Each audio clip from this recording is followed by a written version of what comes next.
Okay.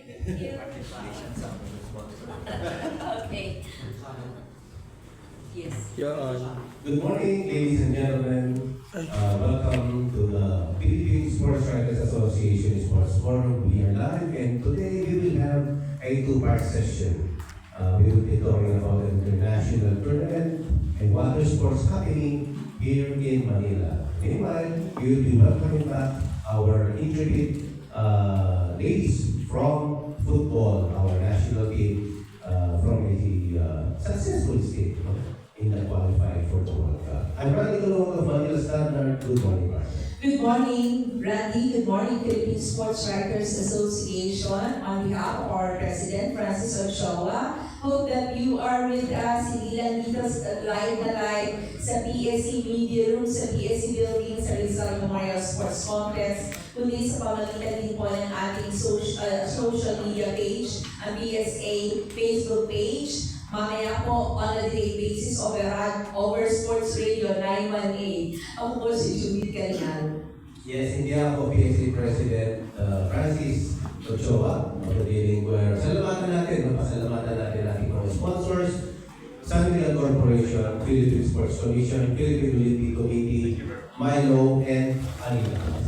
And yes, we are very pleased to have here with us former national team member, kapitan po ng ating Philippine water polo team. Ngayon, siya na po ang Manila Sports Council Chief, and of course, he is promoting many sports, especially his favorite sport, the water polo. That's why meron pa ang MASCO, Manila International Water Polo Championship. Let's all welcome Dale Evangelista sa PSA Forum. Good morning! Okay, magandang araw. Unang-una, magandang araw po sa inyo lahat. Magandang umaga sa lahat ng mga kasama natin dito na siyempre yung mga press na kaibigan natin, mga reporter, mga famous personality na kasama ko. Magandang umaga po. Magandang umaga po, Director. Yun nga po, bukas na pala ito.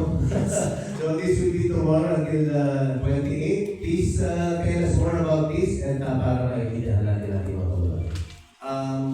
Actually, this is the first Manila International Water Polo Championship na gaganapin dito sa Teofilo Ildefonso swimming pool sa Rizal Memorial Sports Complex. Maraming teams yung kasama natin dito despite na mga nangyayari sa ating mundo.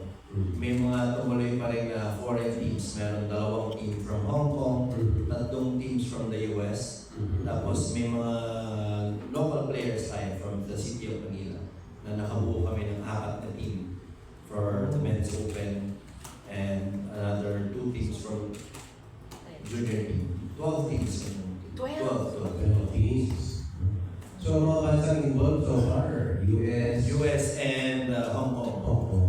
Actually, kasama dapat ang ibang teams from Japan, Iran, Qatar.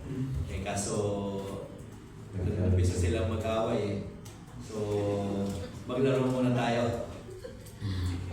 So ano pong dito? Ano pong format dito sa laro sa laro ito? At sabi nyo hanggang 28, open po kayo sa public. Yung men's team will be 2 teams, 2 groups, single elimination, tapos top 4, then finals. Same with sa junior team naman, single round robin sila, tapos yung women's natin, yung women's kasi iba ang format. Magiging 4 versus 4 lang sila kasi konting yung nakarating sa women's team. Pero ang marami yung men's open, 8 team yung bro. So sa tingin, Director, from US, from Hong Kong, then Philippines, tingin mo anong chance ng ating mga local, ating mga Filipino players dito? Sa tingin ko naman may laban naman yung ating Team Manila, lalo na yung ating Manila Tankers. Kasi yung Manila Tankers, ito yung mga player natin, ng mga taga-Maynila talaga, na nag-national players. Like Roy Caniente, Tani Gomez, Paolo Serrano, Aljon Salonga, sila Mark Valdez, Maui, si Guyver, si Maiko Anota. Kasi mga taga-Maynila talaga sila, mga taga-Tondo. Yung data pang release na kilala.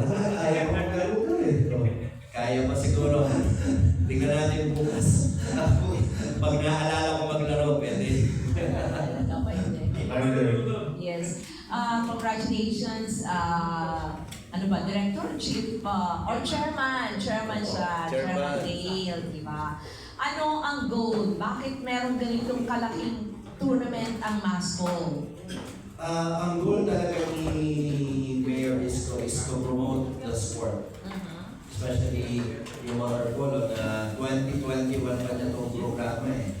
Yes, so some of the players started doing the 2021 program na natuto na, bumalik na ngayon, makakasama sila sa first na hold up naman. Siyempre may pandemic, tapos yung balik ng admin, na ito. Ngayon tuloy-tuloy yung training ng ating teams para dito sa competition program. So to promote the sport, likewise to develop young players na in the coming years pwede mag-national team. Yes, that's the goal. Magkaroon ng maraming national player from the city of Manila. Okay. So, we have the juniors, the men, and the women. Ganun ba? Meron pong women's team. Talaga? Pero konti lang sila. Okay. So, magiging 4 versus 4. Ganun. So, ang women, puros mga local to. Hindi po. May dalawang team from the US. Talaga? Okay. And then ang juniors, ganun din? Junior, 4 na team po. Isang team from the US, isang Hong Kong, dalawang junior team. Okay. 20 and under yung juniors. 20 under ang junior. Ang women open yan. Opo. Ayan. Nakakagulat, you have 4 teams from Manila? Yes.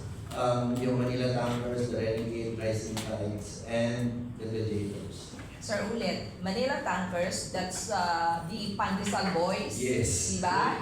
Oo. And then, the Rising Tides, Renegade, and Gladiators. Rising Tides, Renegade, and Gladiators. Gladiators. Ang gaganda mga pangalan. Ano itong mga teams na to? Mga schools? Magaling sa Hindi po. schools? Iba-ibang lugar dito sa Maynila, iba-ibang students. So mix of everyone. Na puro taga Maynila, karamihan ng kailang eskwelahan sa ating Indian. What Sa qualification kasi na ginawa ko para ma-develop talaga namin yung mga taga-Luzon ng Maynila. Okay, so this is just the first. This is the first. Hopefully not the last. Yes, kasi naka-indicate talaga yung first. So meaning marami pang mga edition nito. But Chairman Dale, what are at stake in this very first? Gaano ba ito talaga kalaki? Ano bang premyo? Siyempre, nang galing pa ng US, nang galing pa ng Hong Kong, itong mga teams na to.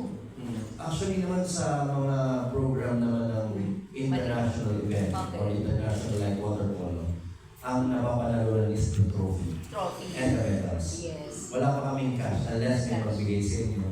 Pwede po namin tanggapin. But of course, libre na sila pagdating dito as host, the hotel and everything. No, sila din po ang Sila bayad din, ng kanilang hotels. Hopefully next time, pagka okay na kami, we will try to Yes. For a first edition of this international, parang very impressive to come up with teams from Hong Kong and Manila. Surely yung connection ni Chairman Dale ang gumalaw dito. medyo. Kasi hindi naman kami national team. Yeah. So, Hindi ito federation program. Opo. Aabot sana kami ng 20 teams kung hindi nagkaroon ng Also, sa Middle East. Actually, yung Thailand na nag-back out, yung Japanese team nag-back out. So para sabi ko, sige, we will push to kahit continue teams. Pero madami pa din. Actually, this is bigger than the SEA Games, yung team number. Kasi di ba lang ang SEA Games? Oo nga, no, ito 12. Diba? May 3 pang division. Okay, yes, Lito, Oredo.